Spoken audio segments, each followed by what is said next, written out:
அவர்களோடு சஹாபா பெருமக்களோடு தாபியன்களோடு தாபியன்களோடு இமாம்களோடு இறைநேசச் செல்வர்களோடு நம்முடைய குடும்பத்தவர்களோடு நாமும் நம்மை சார்ந்தவர்களும் சுவன பேரானந்த வாழ்க்கையை பெற்று வாழுகின்ற நசீபை அர்ஹமுர் ராஹிமீன் நம் அனைவருக்கும் வழங்கியருள் புரிவானாக. ஆமீன் ஆமீன் யா ரப்பல் ஆலமீன். வ ஆகிரு தாவானா அனில் ஹம்துலில்லாஹி ரப்பில் ஆலமீன். வஸ்ஸலாமு அலைக்கும் வரஹ்மத்துல்லாஹி தஆலா வ பரகாத்துஹு.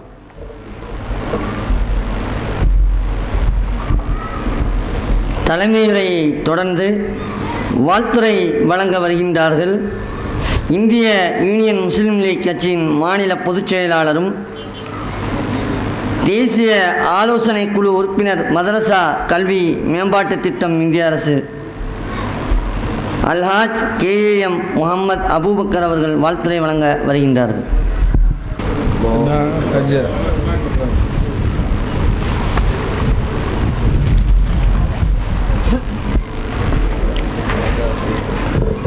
அஸ்ஸலாமு அலைக்கும் வரஹ்மத்துல்லாஹி தஆலா பரகாத்துஹு. அஊது பில்லாஹி மினஷ் ஷைத்தானிர் ரஜீம். பிஸ்மில்லாஹிர் ரஹ்மானிர் ரஹீம். அளவற்ற அருளாளனும் நிகரற்ற எல்லாம் வல்லோனுமாகிய அல்லாஹ்வினுடைய திருப்பெயரால் என்னுடைய வார்த்தைகளை துவங்குகின்றேன். ஸலவாத்தும் சலாமும் நம் உயிரினிய தலைவர் முஹம்மது முஸ்தபா அஹமது முஜ்தபா ரசூல் அக்ரம் ஸல்லல்லாஹு அலைஹி வஸல்லம் அவர்கள் மீதும் அவர்களுடைய உத்தம குடும்பத்தார்கள் சஹாபா பெருமக்கள் நல்லடியார்கள் அனைவர்கள் மீதும் என்றென்றும் உண்டாவதாக. வரலாற்று சிறப்புக்குரிய நமதூர் காயல்பட்டினத்தினுடைய சிறப்புக்கு மேலும் வலுவூட்டக்கூடிய வகையில் கடந்த 30 ஆண்டு காலமாக சிறப்போடு மாணவிகளாரின் பிறந்த தின விழாவை மெய்சிலிருக்கக்கூடிய வகையிலே நடத்தி வரக்கூடிய ரஹ்மத்துல் ஆலமீன் மீலாது பேரியத்தினுடைய இந்த சிறப்புக்குரிய கூட்டத்தினுடைய அமர்வுக்கு தலைமையேற்றிருக்கக்கூடிய மொய்தீன் பள்ளியினுடைய இமாம் கண்ணியத்திற்குரிய மௌலானா AK அபு மன்சூர் ஆலிம் ஹசரத் அவர்களே, இங்கே முன்னிலை வைத்திருக்கக்கூடிய கண்ணியத்திற்குரிய ஜமாத்தினுடைய முக்கிய பெருமக்களே,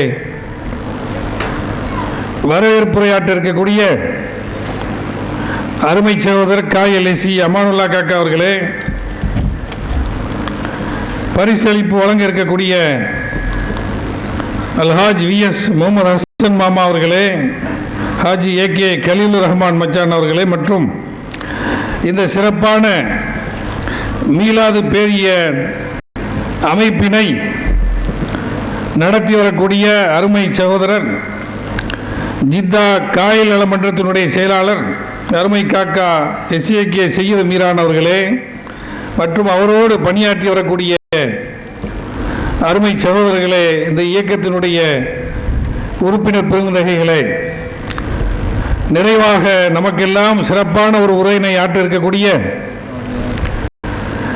தாய்ச்சபை இந்திய யூனியன் முஸ்லீம் லீக்கினுடைய வேலூர் நாடாளுமன்ற தொகுதியினுடைய உறுப்பினர், காயிதே மில்லத் பேரவையினுடைய சர்வதேச ஒருங்கிணைப்பாளர், தமிழ்நாடு வக்ஃபு வாரியத்தினுடைய உறுப்பினர், மதிப்புக்கும் மரியாதைக்கும் உரிய அண்ணன் அல்ஹாஜ் M அப்துல் ரஹ்மான் சாஹிப் அவர்களே, அவர்களுடைய வருகையை ஒட்டி இங்கே வருகின்றிருக்கக்கூடிய தாய் சபையினுடைய மாவட்ட செயலாளர் சகோதரர் SJ மஹமூது ஹசன் அவர்களே, துணை செயலாளர் கோவில்பட்டி அருமை அண்ணன் திவான் பாஷா அவர்களே, நகர தலைவர் வாவு முகமது நாசர் உள்ளிட்ட அருமை நிர்வாகிகளே, பெரியவர்களே, கண்ணியத்துக்குரிய உலமா பெருமக்களே, அருமை சகோதரர்களே, இறைவனுடைய பேரருளால் கண்மணி நாயகம் ஸல்லல்லாஹு அலைஹி வஸல்லம் அவர்களுடைய சிறப்பினை போற்றக்கூடிய வகையில் நமது ஊரில் தொடர்ச்சியாக தளர்வு இல்லாமல் ரஹ்மத்துல் ஆலமீன் மீலாது பேரியக்கத்தின் சார்பில் இந்த நிகழ்வுகளை நடத்தி வருகின்றார்கள். அந்த வகையில் எங்களை எல்லாம் அழைத்தமைக்கு எங்களுடைய மனமார்ந்த நன்றியினை முதலிலே தெரிவித்துக் கொள்கின்றோம். கண்ணியத்துக்குரிய பெரியவர்களே, அன்னலம் பெருமானார் நபிகள் நாயகம் ஸல்லல்லாஹு அலைஹி வஸல்லம் அவர்களுடைய வாழ்வியல் லட்சியங்களை அவர்கள் போதித்த நெறிகளை எல்லாம் உலக மக்கள் அனைவர்களுக்கும் எடுத்துச் சொல்லக்கூடிய கடமை நம் அனைவர்களுக்கும் இருக்கின்றது. அந்த வகையில் நபிகள் நாயகம் ஸல்லல்லாஹு அலைஹி வஸல்லம் அவர்கள் ஏதோ முஸ்லிம்களுக்கு மட்டும் இருக்கக்கூடிய நபியாகவோ வழிகாட்டக்கூடியவர்களாகவோ இல்லை. அதையெல்லாம் உறுதி செய்யக்கூடிய வகையில் தான் அவர்களுடைய பிறந்த தின விழாவை நடத்தக்கூடிய இந்த மீலாது பேரியத்தினுடைய பெயரையே ரஹ்மத்துல் ஆலமீன் என்று வைத்திருக்கின்றார்கள். இறைவனை பற்றி சொல்லும் பொழுது ரப்புல் ஆலமீன் என்று சொல்கின்றோம். ரப்புல் முஸ்லீம் அல்ல, முஸ்லிம்களுக்கு மட்டும் இறைவன் அல்ல, அல்லாஹ் உலகத்தில் இருக்கக்கூடிய அகிலத்தார் அனைவர்களுக்கும் அவன்தான் இறைவனாக இருக்கின்றான். திருக்குர்ஆனை பற்றி சொல்லும் பொழுது திக்ருல் ஆலமீன், உலகமாந்தர் அனைவர்களுக்கும் போதிக்கக்கூடிய திருநெறியாக திருக்குர்ஆன் இருக்கின்றது. அதே போலவே அகிலத்தார் அனைவர்களுக்கும் அருள் கொடையாக ரஹ்மத்துல் ஆலமீனாக அன்னலம் பெருமானார் நபிகள் நாயகம் ஸல்லல்லாஹு அலைஹி வஸல்லம் அவர்கள் இருக்கின்றார்கள். அதையே பேராக வைத்து இந்த இயக்கம் சிறப்பான முறையிலே செயல்படுகின்றது. நாம் மட்டும் இதை சொல்லவில்லை. இறைவன் அவனுடைய திருமறையிலே அவர்களை எல்லாம் குறிப்பிட்டு சொல்லக்கூடிய அனைத்து விதத்திலும் நபிகள் நாயகத்தினுடைய பெருமையை சொல்வது போல எண்ணற்ற வேதங்கள், அருளப்பட்ட வேதங்கள் அனைத்திலும் நபிகள் நாயகத்தை பற்றி குறிப்பிடப்பட்டிருக்கின்றன. ஈசா நபிக்கு வழங்கப்பட்ட இஞ்சில் வேதத்திலும், மூசா நபி அவர்களுக்கு வழங்கப்பட்ட வேதத்திலும், தாவூது நபிக்கு வழங்கப்பட்ட வேதங்களிலும் நபிகள் நாயகத்தை பற்றிய அவர்களுடைய வருகை பற்றியும், அவர்கள் எதையெல்லாம் போதிப்பார்கள், இறுதி வரை அவர்கள் எதையெல்லாம் நேர்வழிப்படுத்துவார்கள் என்பதை பற்றி அந்த வேதங்களிலே மட்டும் குறிப்பிடப்படவில்லை. எண்ணற்ற வேதங்கள், பல சமய வேதங்களிலும் இதெல்லாம் குறிப்பிடப்பட்டிருக்கின்றது என்பதை பற்றி நாம் அறிந்து கொள்ள வேண்டும். புராணங்களை எடுத்துக்கொள்ளுங்கள். அதே போல பல்வேறு சமய வேதங்களை பற்றியும் நாம் படித்திருப்போமானால் அதிலெல்லாம் நபிகள் நாயகத்தினுடைய வருகை பற்றி குறிப்பிடப்பட்டிருக்கின்றன. குறிப்பாக அதர்வண வேதத்திலே புத்தகம் 20 பாடல் 127 வசனம் 1 முதல் 17 13 வரையிலும் அதிலே ஒரு வரியாக நரசன் சா என்று சொல்வது புகழப்பட்டவர் என்று அர்த்தம். முகமது நபி ஸல்லல்லாஹு அலைஹி வஸல்லம் அவருடைய பெயர் முகமதிற்கு அர்த்தம் புகழப்பட்டவர் என்று அர்த்தம். அந்த வேதத்தில் கூட அது சொல்லப்பட்டிருக்கின்றது. நரசன் சா புகழப்பட்டவர் என்று சொல்வதோடு இல்லாமல் அவர் எப்படியெல்லாம் இருப்பார், எங்கே இருப்பார் என்பதை பற்றியும் அங்கே குறிப்பிடப்பட்டிருக்கின்றது. மக்காவினுடைய வருகையை பற்றி குறிப்பிடப்பட்டிருக்கின்றது. அவர் ஒரு ஒட்டக சவாரி செய்யக்கூடியவராக ரிஷியாக இருப்பார் என்றும், அவர் சுவர்க்கம் வரை அனைத்து மக்களையும் வழிகாட்டக்கூடியவராக இருப்பார் என்பதையும் இந்தியாவில் இருக்கக்கூடிய அதர்வண வேதத்திலே குறிப்பிடப்பட்டிருக்கின்றது. இந்தியாவிலே ஒட்டகம் இல்லை, ஒட்டகம் இருக்கக்கூடிய நாடு என்பது அரபு உலகில் தான். அப்பேற்பட்ட அந்த கண்ணியம் என்ற வார்த்தை மாமஹ் என்ற அந்த வார்த்தையோடு அதை குறிப்பிடப்பட்டிருக்கின்றது. அந்த வேதத்திலும் நபிகள் நாயகத்தை பற்றி குறிப்பிடுவதாகத்தான் வரலாற்று ஆய்வாளர்கள் எல்லாம் தெரிவிக்கின்றார்கள். அதே போல ரிக் வேதத்திலே புக் 1 பாடல் 53 வசனம் 9 சுக்ரமா என்ற சமஸ்கிருத வார்த்தைக்கு அர்த்தம் புகழப்பட்டவர் என்று அறியப்படுகின்றோம். புகழப்பட்டவர் அவர் இந்த நாட்டு அந்த உலகிலே தோற்றுவித்து மக்களை எல்லாம் நேர்வழிப்படுத்துவார் என்று ரிக் வேதத்திலும் குறிப்பிடப்பட்டிருக்கின்றன. இதே போல சாம வேதத்திலும் புத்தகம் 2 பாடல் 6 வசனம் 8 கூட அதே போன்ற ஒரு சொற்றொடர் அஹ்மத் தன்னுடைய இறைவனிடமிருந்து சாசுவான சட்டத்திற்கான ஞானத்தை பெற்றுக்கொண்டார், நாம் அவரிடத்திலிருந்து சூரியனை போன்ற ஒரு ஒளிவனை பெறுவோம் என்று அந்த சாம வேதத்திலும் குறிப்பிடப்பட்டிருக்கின்றன. அதே போல பவித்திர புராணத்திலும் அவர்களுடைய வருகை பற்றி அவர்கள் இந்த பிரைட் ஆஃப் மேன்கைண்ட் பெருமைப்படத்தக்க நற்குணம் கொண்ட ஒருவர் இங்கே தோற்றுவிப்பார், நன்னெறிப்படுத்துவார், மக்களை நேர்வழிப்படுத்துவார் என்று இந்த வேதங்களில் எல்லாம் குறிப்பிடப்பட்டிருக்கின்றன.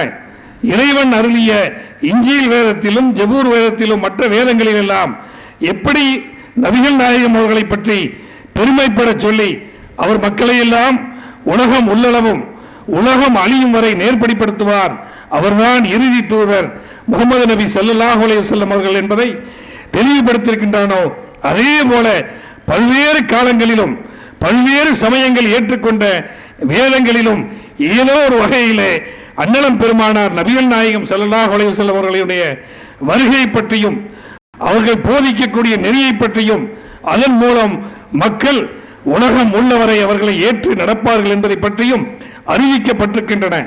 இப்பேற்பட்ட அறிவிப்புகளை எல்லாம் உறுதிப்படுத்தக்கூடிய வகையில்தான் ரஹ்மத்துல் ஆலமீன் அகிலத்தார் அனைவர்களுக்கும் அருள் கொடையாக நேர் வழிகாட்டக்கூடிய சீர்திருத்த தலைவராக அன்னலம் பெருமானார் நபிகள் நாயகம் ஸல்லல்லாஹு அலைஹி வஸல்லம் அவர்கள் இருந்திருக்கின்றார்கள் என்பதை நாம் எல்லாம் உணர்ந்து கொள்ள வேண்டும்.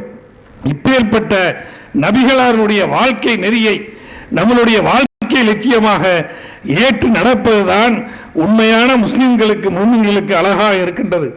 அவர்களை எந்த கோலத்திலே ஆராய்ச்சி செய்தாலும், எந்த நிலையிலே நாம் அவர்களுடைய வாழ்க்கையை படித்து பார்த்தாலும் எல்லா காலத்திற்கும் பொருந்தக்கூடிய வாழ்க்கை நெறியாக இருக்கின்றது. எல்லா நிலைகளிலும் இன்று வாழ்க்கையை எடுத்துக் கொள்ளுங்கள்.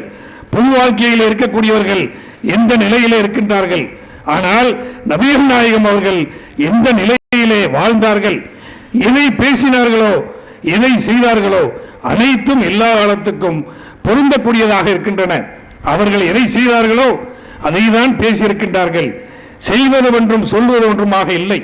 அல்லமீன் என்ற அந்த உண்மையாளர் என்ற பட்டத்தை பெற்றிருந்தார்கள். அவர்கள் முஸ்லிம்களுக்கு மட்டும் பாதுகாவலராக இல்லை, உண்மையாளராக இல்லை. அவர்களை ஏற்றுக்கொள்ளாத காபிர்கள் கூட அவர்களுடைய பொருளை நபிகள் நாயகத்திடத்திலே கொடுத்து பாதுகாக்க சொல்லியிருக்கின்றார்கள் என்பதையெல்லாம் வரலாற்று ரீதியாக பார்க்கின்றோம். நபிகள் நாயகத்தினுடைய கொள்கையை ஏற்றுக்கொள்ளாதவர்கள் கூட அவர்களுடைய குணங்களை, வழிகாட்டு நெறிமுறைகளை எல்லா காலங்களிலும் ஏற்றிருக்கின்றார்கள். வாழக்கூடிய அனைத்து காலத்திலும் அவர்கள் உண்மையாளனாக, அல் அமீனாக, அஸ்ஸாதிக்காக வாழ்ந்திருக்கின்றார்கள். அவர்கள் எந்தெந்த நிலையிலெல்லாம் அவர்களை பயமுறுத்திய சூழ்நிலைகளிலும் கூட உண்மையை உறப்பதிலிருந்து எந்த நிலையிலும் அவர்கள் பிரிக்கவில்லை. எல்லா நிலைகளிலும் துயரர்களும் கைவர்களும் அவர்களை சீண்டிய நேரத்திலும் எல்லா நிலைகளிலும் உண்மையை உரைத்த உத்தமர்களாக அல்லமீனாக விளங்கியவர்கள் தான் அன்னலம் பெருமானார் நபிகள் நாயகம் ஸல்லல்லாஹு அலைஹி வஸல்லம் அவர்கள். இந்த எடுத்துக்கொள்ளுங்கள், உலகிலே எல்லா பகுதிகளிலும் தேவையாக இருக்கக்கூடிய சமய நல்லிணக்கம், எல்லா மக்களோடும் இணக்கமாக வாழக்கூடிய நெறிமுறைகள். இன்று பல்வேறு சமய தலைவர்களை எடுத்துக்கொள்ளுங்கள், அரசியல் தலைவர்களை எடுத்துக்கொள்ளுங்கள், நாட்டை ஆளக்கூடியவர்களை எடுத்துக்கொள்ளுங்கள். சமய நல்லிணக்கத்திற்கு அவர்கள் எந்த வகையிலே உடன்பட்டவர்களாக இருக்கின்றார்கள்? அனைவர்களையும் ஒற்றுப்படுத்தக்கூடிய, ஒற்றுமைப்படுத்தக்கூடிய முயற்சிகளை இவர்கள் எல்லாம் ஈடுபடுகின்றார்களா என்றால் அது கேள்விக்குரியதாக தான் இருக்கின்றது. ஓட்டு வங்கி அரசியல் தங்களை முன்னிலைப்படுத்த வேண்டும் என்பதற்காக மக்களை எல்லாம் பிரித்து துண்டாடக்கூடியவர்களாக தான் இருக்கின்றார்கள். பல்வேறு இனக்கலவரங்களை சூலமாக ஆய்வு செய்து பாருங்கள். மக்களை துண்டாடி அரசியல் நடத்தக்கூடியவர்களாக தான் தலைவர்களாக இருந்திருக்கின்றார்கள். ஆனால் அன்று எடுத்துக்கொள்ளுங்கள், அன்னலம் பெருமானார் நபிகள் நாயகம் ஸல்லல்லாஹு அலைஹி வஸல்லம் அவர்கள் எல்லா நிலைகளிலும் சமய நல்லிணக்கத்திற்கு எடுத்துக்காட்டாக விளங்கியிருக்கின்றார்கள் என்பதை அவர்களுடைய ஹுதைபியா உடன்படிக்கையின் மூலமாக தெரிந்து கொள்ளலாம். குறைசி காபிர்களுக்கும் முஸ்லிம்களுக்கும் இடையிலே ஹுதைபியா உடன்படிக்கையிலே எந்த அளவுக்கு ஒற்றுமை நிலைக்க வேண்டும், சமாதானம் நிலைக்க வேண்டும் என்பதற்காக வேண்டி தங்களே கூட ஒரு நிலை கீழே இறக்கிக் கொண்டார்கள் என்பதை நாம் எல்லாம் அறிய முடியும். ஹுதைபியா உடன்படிக்கையிலே இந்துக்களுடைய தலைவர்கள் முகம்மது ரசூலுல்லாஹ் என்று ஒப்பமிடக்கூடாது என்று சொன்னார்கள். முகம்மது என்று மட்டும்தான் ஒப்பிட வேண்டும் என்று சொன்னார்கள். அதையும் ஒத்துக்கொண்டு அமைதியான முறையிலே இந்து முஸ்லிம்கள் மத்தியிலே, காபிர்களாக இருந்தவர்கள் மத்தியிலே அமைதியான முறையிலே ஒரு ஒப்பந்தத்தை ஏற்படுத்தி எல்லா நிலைகளிலும் அமைதியான முறையில் மக்கள் வாழ்வதற்கு ஹுதைபியா உடன்படிக்கை என்பது எல்லா காலத்திலும் அனைவர்களும் படிப்பனையாக பெற வேண்டிய பாடமாக நபிகளாருடைய வரலாறு இருக்கின்றது. அதே போல இன்னொரு நிகழ்ச்சி, மதீனா நகரிலே ஒரு யூத பெரியவர் நபிகள் நாயகத்தோடு பேசுவதற்காக வேண்டி வந்தார். பேசிக்கொண்டே இருந்தார், எல்லா விஷயங்களையும் கேட்டார். இடையிலே அவர் சொன்னார், நான் ஜெபம் செய்ய வேண்டும், நான் வெளியே சென்று ஜெபம் செய்கின்றேன், அனுமதி தாருங்கள் என்று சொன்னார்கள். நீங்கள் என்னை சந்திக்க வந்திருக்கின்றீர்கள், மார்க்க விஷயங்களை அறிந்து கொள்வதற்காக வேண்டி வந்திருக்கின்றீர்கள், இங்கே ஒரு புறத்திலே இருந்து உங்களுடைய கடமையை நிறைவேற்றிக் கொள்ளுங்கள் என்று சொல்லி சகிப்புத்தன்மைக்கு எடுத்துக்காட்டாக, சமய நல்லிணக்கத்திற்கு எடுத்துக்காட்டாக விளங்கியவர்கள் தான் அன்னலம் பெருமானார் நபிகள் நாயகம் ஸல்லல்லாஹு அலைஹி வஸல்லம் என்பதை நாம் எல்லாம் அறிந்து கொள்ள முடியும். அதே போல ஒரு மூலையிலே நபிகள் நாயகம் அவர்கள் அமர்ந்திருக்கக்கூடிய ஒரு பகுதியிலே யூதனுடைய சடலம் சென்றது. அப்போது அவர்கள் எழுந்து நின்று மரியாதை செய்தார்கள் என்பதையும் நாம் எல்லாம் காண முடிகின்றது. இப்பேற்பட்ட பல்வேறு நிலைகளிலே சமய நல்லிணக்கத்திற்கு அனைத்து சமூக மக்களோடும் எப்படி இணக்கமாக இருக்க வேண்டும் என்பதற்கு ஏராளமான முன்னுதாரணத்தை நபிகள் நாயகம் ஸல்லல்லாஹு அலைஹி வஸல்லம் அவர்களுடைய வாழ்க்கையின் மூலமாக நாம் எல்லாம் பெற முடிகின்றது. அதே போல பெண்களுடைய உரிமை, இன்று பெண்களுக்கு சொத்திலே உரிமை வழங்கியிருக்கின்றோம் என்று சொல்கின்றார்கள். ஆனால் அன்று என்ன சூழ்நிலை? 1400 வருடங்களுக்கு முன்பாக பெண் குழந்தைகள் பிறந்தால் உயிரோடு பிழைக்கக்கூடிய சூழ்நிலை. அப்பேற்பட்ட பெண்களுக்கெல்லாம் எந்த அளவுக்கு முக்கிய பங்காற்றி பெண்களுக்கு சொத்திலே உரிமை, பெண்கள் மறுமணம் முடிக்கிறதற்கு உரிமை, பெண்களுடைய தாய் குலத்தினுடைய காலடியில் தான் சொர்க்கம் இருக்கின்றது என்பதை பகர்ந்தவர் தான் அன்னலம் பெருமானார் நபிகள் நாயகம் ஸல்லல்லாஹு அலைஹி வஸல்லம் அவர்கள். பெண்களுடைய உரிமைக்கு அன்றே உரிமையை நிலைநாட்டி தந்தவர்கள் நம்முடைய நபிகள் நாயகம் என்பதை படிப்பனையாக கொள்ள வேண்டும். இப்படியாக அவர்களுடைய வாழ்க்கை நெறியிலே நாம் பார்க்கோமேயானால் பல்வேறு நிலைகளிலே தூய்மையாளராக, சமய நல்லிணக்கத்திற்கு எடுத்துக்காட்டாக, பெண்களுடைய உரிமையை நிலைநாட்டியவர்களாக, நீதியின் பக்கம் இருந்தவர்களாக, குடும்பத்திற்கு ஒரு நீதி, மற்றவர்களுக்கு ஒரு நீதி என்ற நிலை இல்லை. இன்று எடுத்துக்கொள்ளுங்கள், என்னை சார்ந்தவராக இருந்தால் ஒரு நீதி, மற்றவராக இருந்தால் ஒரு நீதி. ஆனால் அன்னலம் பெருமானார் அவருடைய வாழ்க்கை நெறி எடுத்து பாருங்கள். அவருடைய அன்பு புதல்வி அன்னை பாத்திமா நாயகி அவர்கள் வேலைக்கு ஆள் இல்லை, என்னுடைய கைகள் எல்லாம் கருத்து விட்டன, வேலைக்கு ஒரு ஆளை தாருங்கள் என்று சொல்லும் பொழுது அவர்கள் என்ன சொன்னார்கள்? எல்லோருக்கும் என்ன நீதியோ அந்த நீதிதான், பொறுத்துக்கொள், பொறுமையாக இருந்து கொள், வேலையை நீனே செய்து கொள், பணியாட்களை நான் அனுமதிக்க முடியாது என்று சொன்னார்கள். இப்பேற்பட்ட ஒரு தந்தையை பார்க்க முடியுமா? நம்மளுடைய பிள்ளைகள் கஷ்டப்பட்டால் எதையும் உரை தள்ளிவிட்டு அவர்களுக்காக வேண்டி சலுகை சொல்லக்கூடியவர்களாகத்தானே நாம் இருக்கின்றோம். இப்படியாக நீதிதான் முக்கியம், பற்று பாசம் என்பதெல்லாம் இருந்தாலும் நீதி தவறாத நல்லரசராக இருந்திருக்கின்றார்கள். அதே போல பகுத்தறிவுக்காக வேண்டி எல்லா நிலைகளிலும் அவர்கள் ஆணையிட்டிருக்கின்றார்கள், பகுத்தறிவு நெறியை போதித்திருக்கின்றார்கள். ஒரு முறை கூட நாம் படித்திருக்கின்றோம், யமன் நாட்டினுடைய ஆளுநராக முஆது பின் ஜபல் அவர்கள் நியமிக்கப்பட்ட பொழுது நபிகள் நாயகத்தை சந்திக்க வருகின்றார்கள். வந்து சொல்கின்றார்கள், நான் அங்கே ஆளுநராக பொறுப்பேற்க இருக்கின்றேன், அந்த சூழ்நிலைகளில் நான் பல்வேறு பிரச்சனைகளை சந்திக்க வேண்டி இருக்கும், அந்த சூழ்நிலையில் நான் எப்படி முடிவெடுப்பது என்று கேட்கின்றார்கள். அவர்கள் சொன்னார்கள், திருக்குர்ஆனுடைய அடிப்படையிலே முடிவெடுங்கள். அவர்கள் சொன்னார்கள், திருக்குர்ஆனிலும் அந்த முடிவுக்கு இடமில்லை என்று சொன்னால் எதை வைத்து நான் முடிவெடுப்பது? என்னுடைய போதனைகளை ஒட்டி முடிவெடுங்கள் என்று சொன்னார்கள். திருக்குர்ஆனிலும் அதற்கு விடை கிடைக்கவில்லை, நபிகளாருடைய வாழ்க்கை நெறியிலும் ஒரு விடை கிடைக்கவில்லை என்று சொன்னால் உன்னுடைய பகுத்தறிவை, சிந்தனையை செலுத்தி இது நேர்மையோ இது நல்லதோ அந்த அடிப்படையிலே முடிவெடு என்று சொன்னவர்கள் தான் அன்னலம் பெருமானார் நபிகள் நாயகம் ஸல்லல்லாஹு அலைஹி வஸல்லம் அவர்கள். இப்படியாக அன்றே பகுத்தறிவுக்கு முன்னுதாரணமாக இருந்து எல்லா நிலைகளிலும் அவர்கள் பணியாற்றிருக்கின்றார்கள் என்பதை நாம் எல்லாம் தெரிந்து கொள்ள வேண்டும். இப்பேற்பட்ட மீலாது விழாக்களை எல்லா ஊர்களிலும் நடத்துங்கள், எல்லா தெருக்களிலும் நடத்துங்கள் என்று நாம் சொல்லி வருகின்றோம். ஏனென்று சொன்னால் அப்பொழுதுதான் ஸல்லல்லாஹு அலைஹி வஸல்லம் அவர்களுடைய போதனைகளை எல்லா மக்களும் உணர முடியும். நம்மை பற்றி அவர்களும் மற்ற சமயத்தவர்களும் மற்ற சமயத்தவர் நம்மளை பற்றியும் உணர்ந்து சமய நல்லிணக்கத்தோடு வாழ முடியும். இப்பேற்பட்ட சூழ்நிலை ஆரம்ப காலங்களிலே தமிழகத்தினுடைய அனைத்து பத்தி தொட்டிகளும் இருந்தன. ஆனால் காலப்போக்கிலே சில கிறுக்களுடைய மூடத்தனமான நம்பிக்கையின் காரணமாக, தவறான பிரச்சாரத்தின் காரணமாக காலடைவிலே மீலாது விழாக்கள் எல்லாம் குறைக்கப்பட்டதின் காரணமாக அங்கே கலவரங்கள், இனக்கலவரங்கள், சமய பூசல்கள் எல்லாம் நடைபெற்று வருகின்றன. நம் ஊரை எடுத்து பாருங்கள், எல்லா காலங்களிலும் ஒற்றுமையாக இருந்திருக்கின்றோம், துவேஷங்கள் இல்லை, அண்ணன் தம்பிகளாக வாழ்ந்திருக்கின்றோம். எல்லா சமய மக்களோடும் அண்ணன் தம்பிகளாக, மாமன் மச்சானாக வாழ்ந்திருக்கின்றோம். அந்த நிலை தொடர வேண்டும். இப்பேற்பட்ட சன்மார்க்கத்தை பற்றிய தெளிவும் அண்ணலாருடைய போதனையும் எல்லா சமய மக்களும் தெரிந்து கொள்ளக்கூடிய வகையில் மீலாது விழாக்கள் எல்லாம் நடத்தப்படும் என்பதை நாம் சென்ற டிசம்பர் 28ஆம் தேதி திருச்சியில் நடைபெற்ற மாநாட்டில் கூட தெளிவாக அறிவித்திருக்கின்றோம். நம்மை பொறுத்தவரை தெளிவாக இருக்கின்றோம். ஜமாத்துக்களை துண்டாடிவிட்டு மார்க்க விஷயங்களிலே குழப்பத்தை ஏற்படுத்திவிட்டு அரசியல் நடத்தக்கூடிய இயக்கம் அல்ல. தெளிவாக இருக்கின்றோம். ஜமாத்துக்கள் கட்டுப்போகாமல் இருக்க வேண்டும். முஹல்லா ஜமாத்துக்கள் வலிமை உள்ளதாக இருக்க வேண்டும். ஒவ்வொரு முஹல்லா ஜமாத்திலும் பைத்துல் மால் இருக்க வேண்டும்.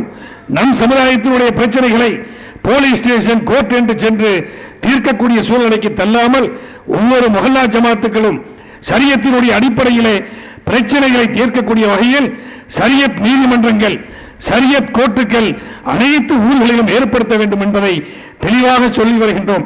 அந்த அடிப்படையில் தான் அந்த கருத்துக்களை இங்கேயும் சொல்வது எங்களுடைய கடமையாக இருக்கின்றது. தெளிவாக சொல்லுகின்றோம். ஒவ்வொரு முஹல்லா ஜமாத்துக்களும் முன்னுதாரணமாக இருக்க வேண்டும், சக்தி புரிந்ததாக இருக்க வேண்டும். ஒவ்வொரு முஹல்லா ஜமாத்திலும் பைத்துல் மால், ஷரியத் நீதிமன்றங்கள், கல்வி நிலையங்கள் எல்லாம் நடத்தக்கூடிய ஒரு அமைப்பாக முஹல்லா ஜமாத்துக்கள் இருக்க வேண்டும். ஏனென்று சொன்னால் இயக்கங்கள் இருக்கலாம், அரசியல் கட்சிகள் இருக்கலாம், எது வேண்டாலும் இருக்கலாம். இன்று இருக்கும், நாளை இருக்காது. ஆனால் அண்ணல் நபிகள் நாயகம் ஸல்லல்லாஹு அலைஹி வஸல்லம் அவருடைய காலம் தொட்டு இயற்கையாக இருக்கக்கூடிய அமைப்பு என்பது முஹல்லா ஜமாத்துக்கள். அன்று கபீலாக்கள் என்ற ஒரு முறை அளவுகத்தில் இருந்தது. இன்று அந்த முறை தமிழகத்தில் இருக்கின்றது. இது வலிமையாக இருந்தால்தான் நம்மை யாரும் சீண்ட முடியாது, நம்மை யாரும் கேவலப்படுத்த முடியாது. இதை துண்டாடிவிட்டு போட்டி பள்ளிவாசல்களை ஏற்படுத்தி ஜமாத்துகளிலே குழப்பம் ஏற்படுத்துவதை தடுக்கக்கூடிய வகையிலே நாம் எல்லாம் செயலாற்ற வேண்டுவது காலத்தினுடைய கட்டாயம் என்பதையும் இங்கே பதிவு செய்ய கடமைப்பட்டிருக்கின்றேன். அதே போல 2 அறிவிப்புகளையும் உங்களுக்கு தாழ்மையோடு தெரிவித்துக் கொள்ள கடமைப்பட்டிருக்கின்றோம். கட்டாய திருமண பதிவு சட்டம் என்ற ஒரு சட்டம் தமிழகத்திலே நடைமுறையில் இருக்கின்றது. அந்த நடைமுறையினுடைய அடிப்படையில் முஸ்லிம்களுக்கென தனியாக படிவம் 1A என்ற தனி படிவமே தமிழ்நாடு அரசு அங்கீகரித்திருக்கின்றது. திருமணம் செய்யக்கூடியவர்கள் தெரியாமல் அவசரப்பட்டு உடனடியாக விசா எடுக்க வேண்டும், பாஸ்போர்ட் எடுக்க வேண்டும் என்ற அடிப்படையில் ஸ்பெஷல் மேரேஜ் ஆக்ட் 1954 மூலமாக சிறப்பு திருமண சட்டத்திலே பதிவு செய்கின்றார்கள். நம் முஸ்லிம்கள் சிறப்பு திருமண பதிவு சட்டத்திலே பதிவு செய்தால் சொத்து பிரிவினைகளே பிரச்சனை வரும், மறுமணம் முடிக்கிறதிலே பிரச்சனை வரும். யாரை யார் திருமணம் செய்து கொள்ள வேண்டும் என்ற ஷரியத்தினுடைய முறைக்கு மாறான ஒரு முறைதான் கட்ட திருமண ஸ்பெஷல் மேரேஜ் ஆக்ட் என்று சொல்லக்கூடிய சிறப்பு திருமண சட்டமாகும். அதிலே நாம் யாரும் பதிவு செய்யக்கூடாது. நம்ம ஊரில் கூட சில பேர் தெரியாமல் பதிவு செய்கின்றார்கள். காலப்போக்கிலே அதையெல்லாம் பிரச்சனை ஏற்படுத்தும். எனவே பதிவு செய்யக்கூடியவர்கள் 90 நாளுக்குள்ளாக, திருமணமாகி 90 நாளுக்குள்ளாக படிவம் 1A என்ற படிவத்தை நாம் பதிவு செய்து அதிலேதான் தப்தரையே நாம் பதிவு செய்ய வேண்டும். ஒவ்வொரு ஊருக்கு ஒரு பக்தர், ஒவ்வொரு முஹல்லாக்கு ஒரு பக்தர் என்ற அடிப்படையில் இல்லாமல் ஷரியத்தினுடைய அடிப்படையிலே, தப்தரினுடைய அடிப்படையில் தான் அந்த தமிழ்நாடு அரசு படிவம் 1A என்பதை வரையறுத்திருக்கின்றார்கள். அனைத்து ஜமாத்திலும் அந்த படிவத்தை தான் நம்மளுடைய தப்தர்களாக பாவித்து 4 காப்பிகளை வைக்க வேண்டும். ஒன்று மணமகனுக்கு, இன்னொன்று மணமகளுக்கு, ஒன்று ஜமாத்திற்கு.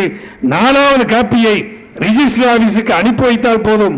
அவர்கள் அதை பதிவு செய்து அந்த ஒப்பமிட்டு தருவதை வைத்து நாம் நம்மளுடைய பாஸ்போர்ட்டுக்கும் விசா எடுக்கக்கூடிய சூழ்நிலைக்கும் பயன்படுத்தலாம். தயவு செய்து ஸ்பெஷல் மேரேஜ் ஆக்ட் 1957-54 அடிப்படையில் யாரும் திருமணங்களை அரசு துறைகளை பதிவு செய்கிறார்கள். அப்படி பதிவு செய்வீர்கள் என சொன்னால் சொத்து பிரிவினையின் போதும் மறுமணத்தின் போதும் மற்ற பிரச்சனைகளிலும் நாம் மிகப்பெரிய பிரச்சனைகளை எல்லாம் சந்திக்க வேண்டும் இருப்பதையும் உங்களுக்கு தாழ்மையோடு கேட்டுக்கொள்கின்றேன்.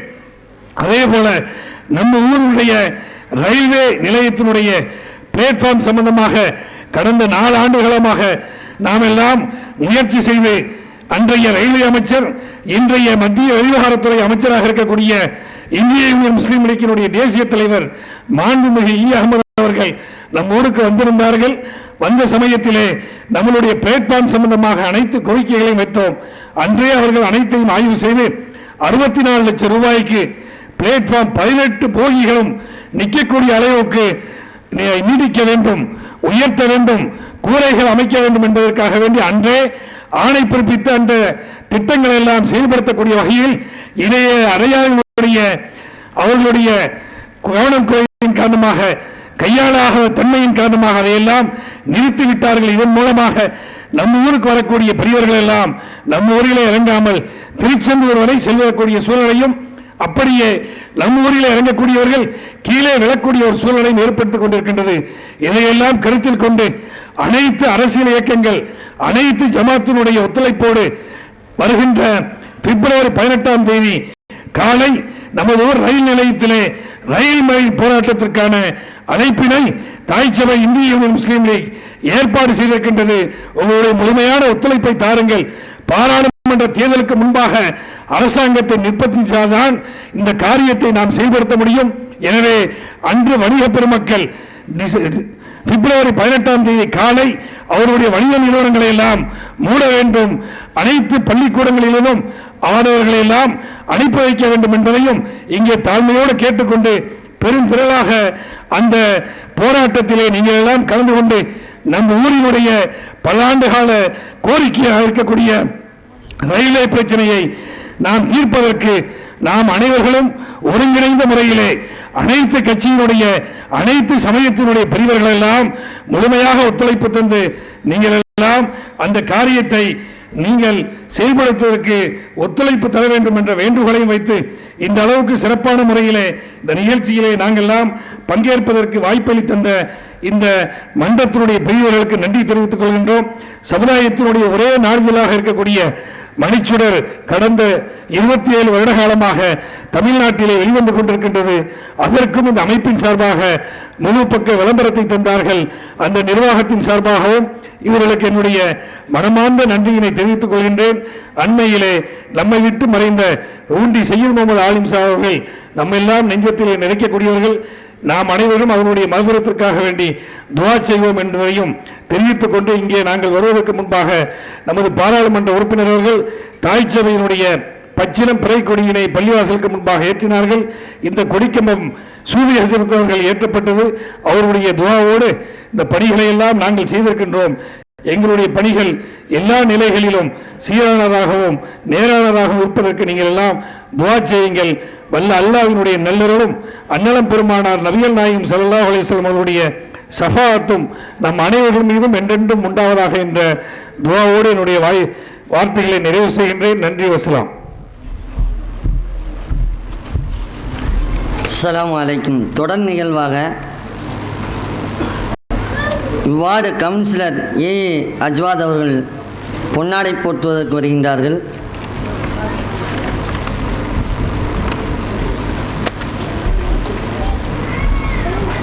அவர்கள் Alhaj M Abdul Rahman MA MP அவர்களுக்கு பொன்னாடை போற்றுகின்றார்கள்.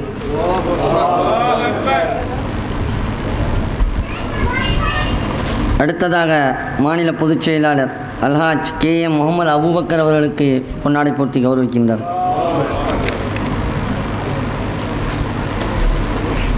வந்திருப்போரை வரவேற்க வருகின்றார்கள் காயல் SC அமானுல்லா அவர்கள்.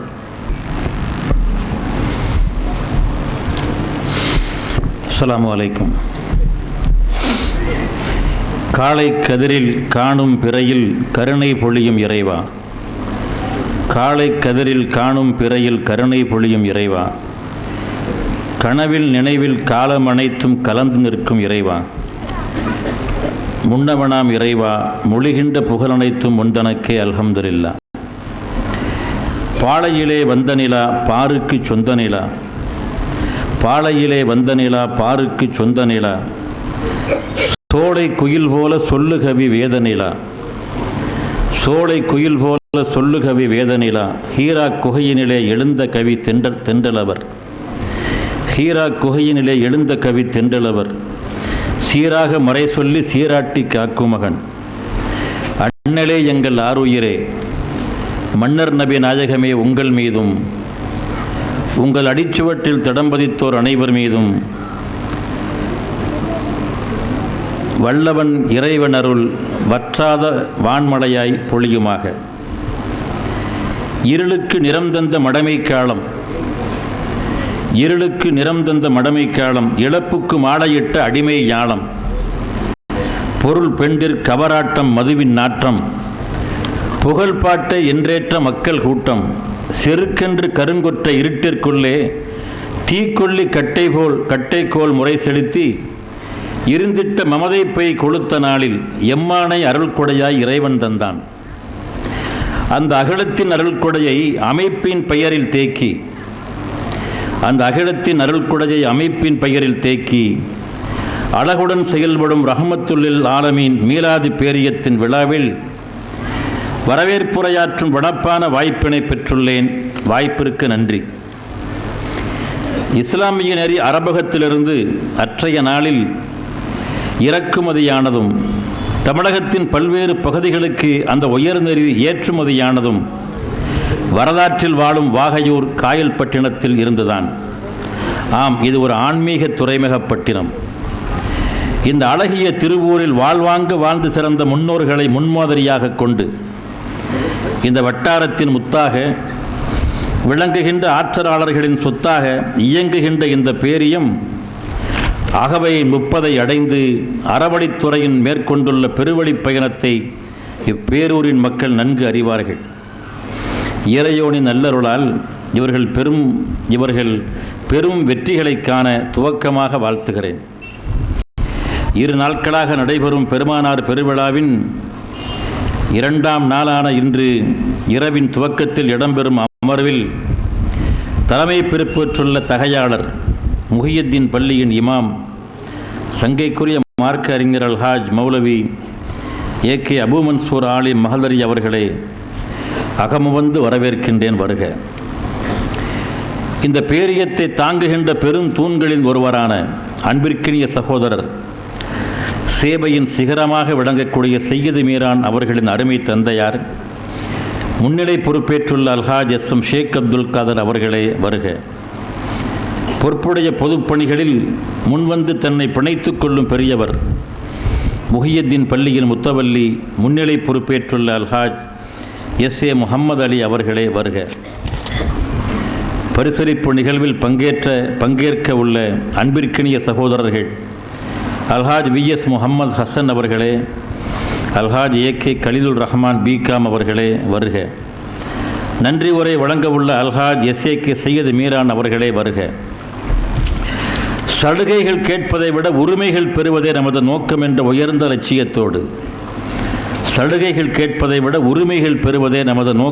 உயர்ந்த லட்சியத்தோடு சிறுபான்மை சமூகத்தின் உரிமை போர்க்களத்தில் வன்முறை தவிர்த்த மென்முறையை ஆயுதமாக்கி முனைப்புடன் போராடி வாகை சூடிய வெற்றி சூரியன். சிறுபான்மை சமூகத்தின் உரிமை போர்க்களத்தில் வன்முறை தவிர்த்த மென்முறையை ஆயுதமாக்கி முனைப்புடன் போராடி வாகை சூடிய வெற்றி சூரியன். வாழ்வில் வசந்தங்கள் வரவேற்ற போதும் எளிய வாழ்வையை காதலித்த ஏழை பங்காளர். இந்தியாவின் இதய மண்டபத்தில் அன்னை தமிழுக்கு அரியாசனம் கேட்ட கண்ணியத் தலைவர் காயிதே மில்லத்தால் திருவாக துவக்கப்பட்ட இந்திய முஸ்லிம்களின் காவல் அரண் இந்திய யூனியன் முஸ்லிம் லீக் இயக்கத்தின் நாடாளுமன்ற மக்களவை உறுப்பினர், காயிதே மில்லத் பேரவையின் சர்வதேச ஒருங்கிணைப்பாளர், ஆற்றொழுக்காய் உரையாற்றும் அழகு தமிழ் சொல்லாளர், விழா பேருரை நிகழ்த்தவுள்ள பெருமகன் Alhaj M Abdul Rahman MA MP அவர்களே வாஞ்சே மீதூர வரவேற்கின்றேன். வருக. இனிய இளைஞர்களே, இளம்பிறை தோழர்களே, நமது உள்ளங்கள் பள்ளங்கள் அல்ல மலைகள்.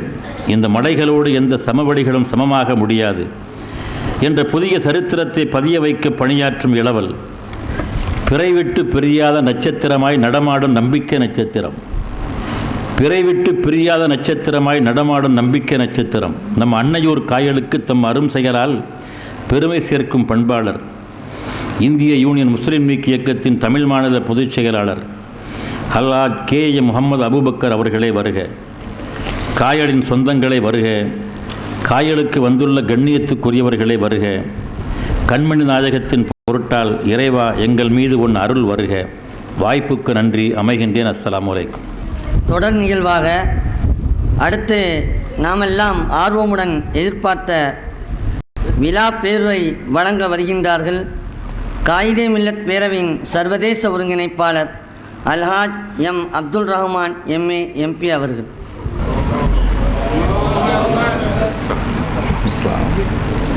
அஸ்ஸலாமு அலைக்கும் வரஹ்மத்துல்லாஹி வபரகாத்துஹு. நஹ்மதுஹு வ நுஸல்லி அலா ரசூலிஹில் கரீம். எல்லாம் வல்ல அல்லாஹ்வின் திருப்புகழ் புகழ்ந்து அவனை உவந்து தேர்ந்தெடுத்து கொண்டு அவனது ஹபீபாகி அண்ணலம் பெருமானார் முஹம்மது நபி ஸல்லல்லாஹு அலைஹி வஸல்லம் அவர்கள் மீது ஸலவாத்து சொல்லியவனாக என்னுடைய வார்த்தைகளை தொடங்குகிறேன். வரலாற்று சிறப்புமிக்க காயல்பட்டினம் நகரில் ரஹ்மத்துல்லில் ஆலமீன் மீலாது பேரியத்தின் சார்பாக அதனுடைய 30ஆம் ஆண்டு விழா நிகழ்வாகவும்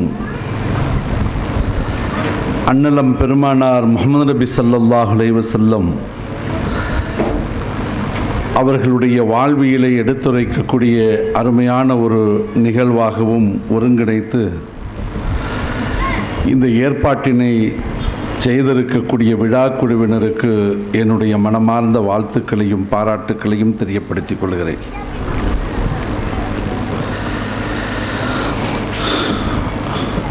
இந்த நிகழ்ச்சியிலே எனக்கு முன் உரையாற்றி அமர்ந்திருக்கக்கூடிய தாய்ச்சபை பேரியக்கமாம் இந்திய யூனியன் முஸ்லீம் லீக்கினுடைய மாநில பொதுச் செயலாளர் என் அரும் சகோதரர் முகமது அபூபக்கர் சாஹிப் அவர்களே, நிகழ்ச்சியிலே பங்கு கொண்டு அருமையானதொரு சிறப்புரையாற்றி அமர்ந்திருக்கக்கூடிய மரியாதைக்குரிய ஆலிம் பெருந்தகை அவர்களே,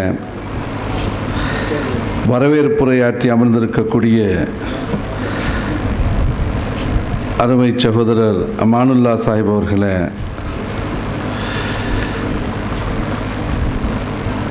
நிகழ்விலே அதன் தொடக்கத்தில் அருமையான ஒரு கீதத்தை வழங்கி அமர்ந்திருக்கக்கூடிய அருமை சகோதரர் அபூபக்கர் அவர்களுடைய அருமை தம்பி ஹாஃபிதுல் குர்ஆன் பெருந்தகை அவர்களே, சங்கைக்குரிய உலமா பெருந்தகைகளே, வருகை தந்திருக்கக்கூடிய காயல்பட்டினம் ஜமாத் பெருந்தகைகளே, பெரியோர்களே, சகோதரர்களே, இன்றைய தினம் நடந்து கொண்டிருக்கக்கூடிய இந்த நிகழ்விலே நிறைவுரையாக நான் உரையாற்ற வேண்டும் என்று என்னை அழைத்தபோது வழக்கம் போலவே ஆனந்த பெருக்கோடு நான் ஒத்துக்கொண்டு இங்கே வருகை தந்திருக்கிறேன். காரணம், தமிழகத்தினுடைய பல பகுதிகளுக்கு சென்று பல்வேறு நிகழ்வுகளிலே கலந்து கொள்ளக்கூடிய எனக்கு காயல்பட்டினம் வந்து இதுபோன்ற நிகழ்வுகளிலே கலந்து கொள்வது என்பது ஒரு அளப்பரிய மகிழ்ச்சியை தரக்கூடிய நிகழ்வு.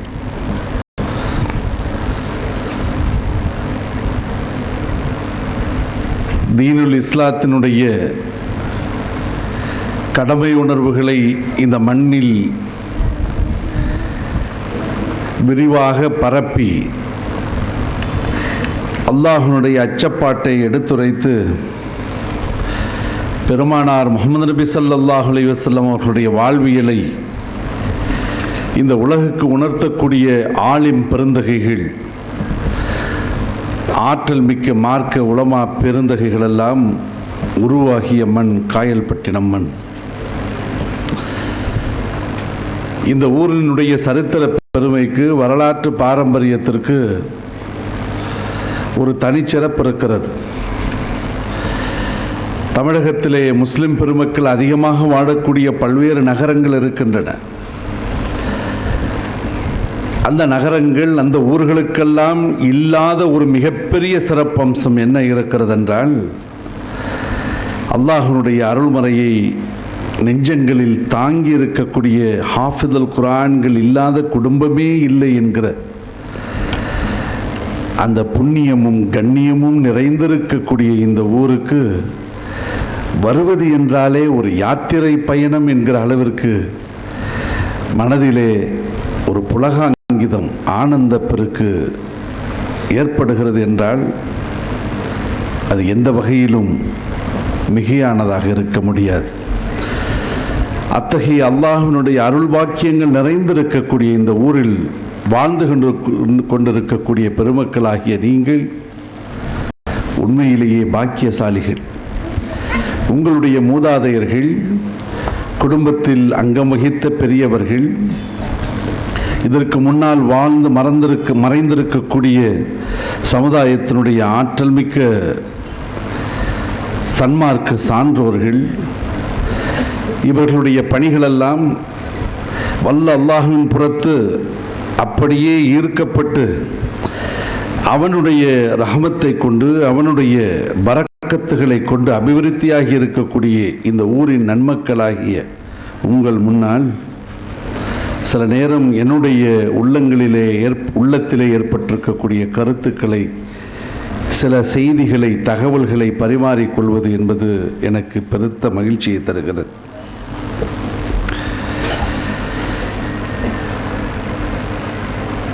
நம்முடைய அபூபக்கர் அவர்கள் பேசுகிற போது ஒரு கருத்தை மிக தெளிவாக சொன்னார்கள். பெருமானார் முஹம்மது நபி ஸல்லல்லாஹு அலைஹி வஸல்லம் அவர்களுடைய வாழ்வியலை உற்று பார்க்கிற போது, சற்று ஆய்ந்து பார்க்கிற போது, நம்மவர்களே கூட பல பேர் பெருமானார் அவர்கள் முஸ்லிம் சமுதாயத்திற்குரிய பெருந்தலைவர், இந்த முஸ்லிம் சமுதாயத்திற்கு வழிகாட்ட வந்த மாநபி என்கிற வகையிலே தான் பல்வேறு கண்ணோட்டங்களிலே கருத்துக்களை சுமந்தவர்களாக நாம் இருக்கிறோம். அவைகளையெல்லாம் புறந்தள்ளிவிட்டு பெருமானார் அவர்கள் இந்த உலகில் முஸ்லிம்களுக்காக வாழ்ந்தவர்கள் அல்ல, உலக மக்களுக்காக இறைவனால் அருளப்பட்ட மிகப்பெரிய ஒரு பொக்கிஷமாக எண்ணக்கூடிய வரலாற்று பேழை, உலக வரலாற்றினுடைய சரித்திர புருஷர். நாம் அவர்களை பற்றி ஆய்ந்திருக்கக்கூடிய கருத்துக்களை விட முஸ்லிம் சமுதாயத்தை சாராத மிகப்பெரிய ஆய்வாளர்கள் எல்லாம் தந்திருக்கக்கூடிய கருத்துக்களின் ஆழத்தை பார்க்கிற போது பெருமானார் அவர்கள் எல்லோராலும் படிக்க தகுந்தவர்கள், படித்து அதனுடைய நன்மைகளை, பலன்களை பெற்று வாழ்வதற்குரிய பயனாளிகளாக எல்லா நன்மக்களும் இந்த உலகில் வாழ்ந்து கொண்டிருக்கக்கூடிய பேருண்மையை நாம் உணர்ந்து கொள்ள முடியும். அதனால்தான் ரஹ்மத்துல்லில் ஆலமீன் என்று வல்ல அல்லாஹ் பறைசாற்றிய அந்த வாசகத்தையே இந்த அமைப்பினுடைய பெயராக வைத்து இந்த நிகழ்வை நடத்துவது என்பது மிகவும் பொருத்தமானது ஒன்று. பெருமானார் அவர்களுடைய வாழ்க்கை வரலாற்றை ஏதோ வருடத்தில் ஒரு மாதம், ரபியுல் அவ்வல் மாதம் வரும், அந்த மாதத்தில் இருக்கக்கூடிய முதல் 12 நாட்களிலே எடுத்துரைக்கக்கூடிய ஒரு சூழ்நிலையை நாம் உருவாக்கி கொள்வோம் என்று மாத்திரம் நாம் எண்ணுவது தவறானது. பெருமானார் அவர்களுடைய வாழ்வியலை அன்றாடம் படிக்க வேண்டியவர்களாக இருக்கிறோம், படித்து நடக்க வேண்டியவர்களாக இருக்கிறோம், நடந்து மற்றவர்களுக்கு முன்மாதிரியாய் வாழ வேண்டியவர்களாக இருக்கிறோம். நம்முடைய அன்றாட வாழ்வியலில் மிகப்பெரிய சாதனைகளாக, மிகப்பெரிய வேள்விகளை உள்வாங்கிக் கொண்டு வாழ வேண்டிய அவசியம் கூட கிடையாது. அன்றாட சராசரி வாழ்க்கையில் பெருமானார் அவர்கள் நமக்கு வகுத்து தந்திருக்கக்கூடிய, வாழ்ந்து முன்மாதிரியாக கற்று தந்திருக்கக்கூடிய சராசரி நடைமுறைகளில் இருக்கக்கூடிய ஒழுக்கங்களையாவது நாம் முழுமையாக பின்பற்றுகிறோமா என்று சற்று நம்மையே சுய பரிசோதனை செய்து கொள்ளக்கூடிய தருணமாகத்தான் இதுபோன்ற நிகழ்வுகளை நாம் பயன்படுத்தி கொள்ள வேண்டும். நீங்கள் எண்ணி பாருங்கள், முஸ்லிம்கள் என்கிறோம், மோமின்கள் என்கிறோம், உலகில் இருக்கிற சமுதாயங்களிலேயே மிகச்சிறந்த சமுதாயமாக அன்னலம் பெருமானார் முஹம்மது நபி ஸல்லல்லாஹு அலைஹி வஸல்லம் அவர்களுடைய உம்மத்தினராக வாழ்கிறோம் என்று பெருமிதத்தோடு சொல்லிக் கொள்கிறோம். அல்லாஹ்வினுடைய அருள்மறையை அப்படியே ஒப்புக்கொண்டவர்களாக, அவனுக்கு அஞ்சி வாழக்கூடியவர்களாக பேசிக்கொள்ளுகிறோம். பெருமானார் அவர்கள்தான் எங்களுடைய முன்மாதிரி தலைவர் என்று பெருமிதத்தோடு பறைசாற்றுகிறோம். ஆனால் உண்மையான வாழ்வியலிலே நாம் அப்படி கடைபிடிக்கிறோமா? சிந்தித்து பார்ப்பது இந்த தருணத்திலே மிகச்சிறந்தது. மிகப்பெரிய தியாகங்கள் செய்து அப்படி சிந்திக்க வேண்டிய அவசியம் இல்லை. அன்றாட சராசரி வாழ்க்கை பொழுதில் நாம் கழிக்கக்கூடிய ஒவ்வொரு பகுதியையும் எண்ணி பாருங்கள். நாம் பொய் பேசாமல் எந்த ஒரு நாளையாவது கழித்திருக்கிறோமா? யாரை பற்றியாவது புறம் பேசாமல் நம்முடைய வாழ்க்கை பயணத்தை ஒவ்வொரு நாளும் தொடங்கி இருக்கிறோமா?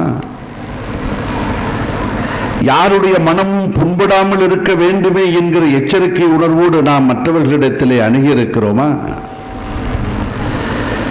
மற்றவர்களிடத்திலே பெறுகின்ற கடனை எப்படியும் திருப்பி கொடுத்து விட வேண்டும் என்கின்ற கடமை உணர்வை தவறாமல் நாம் பெற்றிருக்கிறோமா? மற்றவர்களுடைய பொருட்களை நாம் அடைய வேண்டும் என்கின்ற வகையிலே ஆசைப்படாமல் இருக்கிறோமா? ஒருவரை பற்றி இன்னொருவரிடத்திலே எடுத்து சொல்லி பகைமூட்டக்கூடிய பாவச் செயல்களில் நாம் ஈடுபடாமல் இருக்கிறோமா? பெரியவர்களை மதித்து வாழ வேண்டுமே என்கிற அந்த சராசரி சாதாரண பழக்கத்தையாவது நாம் தொடர்ந்து கடைபிடிக்கிறோமா? நம்மை விட வயதில் சிறியவர்களாக இருக்கிறார்களே, அவர்களை அன்பொழுக அரவணைத்து அவர்களுக்கு நல்ல பாடங்களை நல்ல இன்முகத்தோடு சொல்லிக் கொடுக்கக்கூடிய பாங்கினை நாம் பெற்றிருக்கிறோமா? குறைந்தபட்சம் அடுத்தவர்களை பார்க்கிற போது தயங்காமல் உளமுருக புலகாங்கிதத்தோடு உளங்கடிந்து சலாம் சொல்லி வரவேற்கிறோமா? பெற்றெடுத்த பெற்றோர்களை முறையாக நாம் கவனிக்கிறோமா? பிள்ளைகளை முறையாக நாம் வளர்க்கிறோமா? கைப்பிடித்த மனைவிமார்களுடைய மனம் கோணாமல் அவர்களுடைய தேவைகளை முழுமையாக பூர்த்தி செய்ய வேண்டும் என்கின்ற கடமை உணர்வோடு வாழ்கிறோமா? வியாபாரத்திலே ஈடுபடுகிற போது அந்த பொருட்களை வாங்க வருபவர்களிடத்திலே முழுமையாக உண்மையை சொல்லி வணிகம் செய்ய வேண்டும் என்று பெருமானார் அவர்கள் நமக்கு கற்றுத்தந்த அந்த அறநெறியை பின்பற்றுகிறோமா? சகோதர சமுதாயத்தவர்களோடு பேசுகிற போதும் அவர்களோடு பழகுகிற போதும் அவர்களோடு நட்பு பாராட்டுகிற போதும் சகோதரத்துவ வாஞ்சையை விரித்து வைத்து இஸ்லாம் நமக்கு கற்றுத்தந்திருக்கக்கூடிய மாண்பு நெறி என்பதனை நிரூபணம் செய்கிறோமா? மற்றவர்களுடைய பொருட்களை பார்க்கிற போது அந்த பொருள் நம்மிடத்தில் இல்லையே என்கிற பொறாமை கொள்ளாமல் இருக்கிறோமா? உலமாக்களை சந்திக்கிற போது அவர்களை மதித்து நடக்க வேண்டுமே என்கிற அச்ச உணர்வு நமக்கு இருக்கிறதா? அவ்வப்போது ஏற்படக்கூடிய போட்டிகளை பார்த்து அதிலே காழ்ப்புணர்ச்சியை அவிழ்த்துவிட்டு நம்முடைய சகோதரனையே பழிதீர்ப்பதற்குரிய மனநிலையை உருவாக்கி கொள்கிறோமே, அது சரியல்ல என்று என்றாவது ஒரு நாள் எண்ணி பார்க்கிறோமா? ஒரு தாய் வயிற்றிலே பிறந்த அந்த கர்ப்பப்பையிலேயே உருவாகிய 2 சகோதரர்கள் ஒரு ஜான் நிலத்திற்காக அடித்துக் கொண்டு பகைமையை உருவாக்கி கொண்டு நீதிமன்றங்களிலே ஏறி இறங்கி லட்சக்கணக்கில் கோடிக்கணக்கில் செலவு செய்து நான் அந்த ஒரு ஜான் இடத்தை விடாமல் நான் பார்த்துக் கொள்வேன் என்று அடம்பிடிக்கிறோமே, அத்தகைய ஆணவம் அகம்பாவம் இல்லாமல் நாம் வாழ்கிறோமா? ஒவ்வொன்றாக நாம் சிந்தித்து பார்ப்போமேயானால் காலையில் விழித்து எழுந்து இரவு நேரத்தில் படுக்கைக்கு செல்லுகிற அந்த பகல் பொழுது மாத்திரமாக ஒரு 12 மணி நேரம் அல்லது 15 மணி நேரம் என்று மாத்திரமே எடுத்துக் கொள்ளுங்கள். எந்த ஒரு நாளிலாவது 100 மதிப்பெண்கள் பெற்ற உண்மையான முஸ்லிமாக நம்முடைய படுக்கைக்கு நாம் சென்றிருக்கிறோமா? இந்த கேள்விகளை நான் உங்களிடத்திலே கேட்பது மாத்திரமல்ல, நானே என்னிடத்தில் கேட்டுக்கொள்ள வேண்டிய கடமை எனக்கு இருக்கிறது. இந்த கேள்வியை நம்மில் ஒவ்வொருவரும் கேட்டாக வேண்டும். அப்படி மனதில் கேட்டுக்கொள்ளுகிற போது நம்முடைய தவறுகள் என்ன என்பதனை ஆழ சிந்தித்து அந்த தவறுகள் புரிந்ததை எண்ணி வருத்தப்பட வேண்டியதில்லை. குறைந்தபட்சம் இந்த தவறு மீண்டும் நடக்கக்கூடாது என்கிற வகையிலாவது நம்முடைய உள்ளங்களிலே உறுதிப்பாட்டை வளர்த்து கொண்டிருக்கிறோமா என்று நினைத்து பார்க்க வேண்டிய தருணம் இது. இல்லை என்றால் நாளைய மறுநாள் மஹ்ஷர் மைதானத்தில் அல்லாஹ்விற்கு பதில் சொல்லுகிற போது எல்லாம் தெரிந்து தெரியாததை போல் நடித்து பகடைக்காய் வாழ்க்கையை நீ உருட்டி கொண்டிருக்கிற போது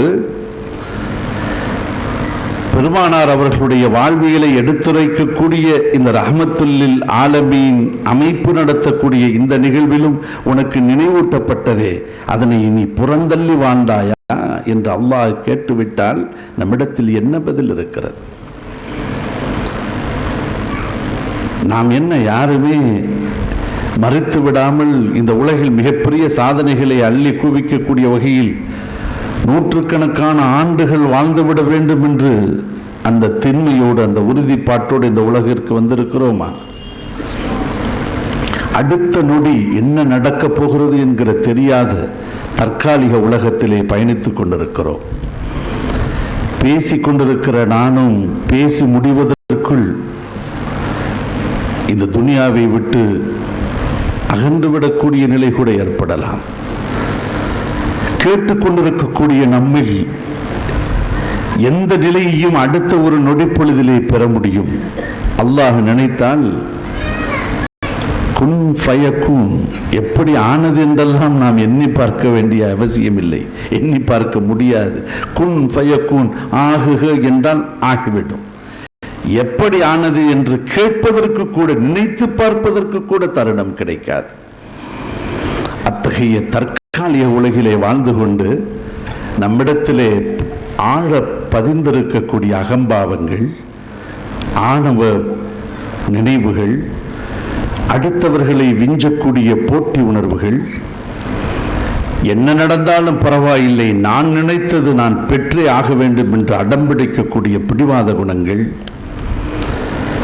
எனக்கு 2 கண்கள் போனாலும் பரவாயில்லை அடுத்தவனுக்கு ஒரு கண் போயே ஆக வேண்டும் என்கின்ற திமிரோடு நடக்கக்கூடிய அடாவடித்தன நடவடிக்கைகள்,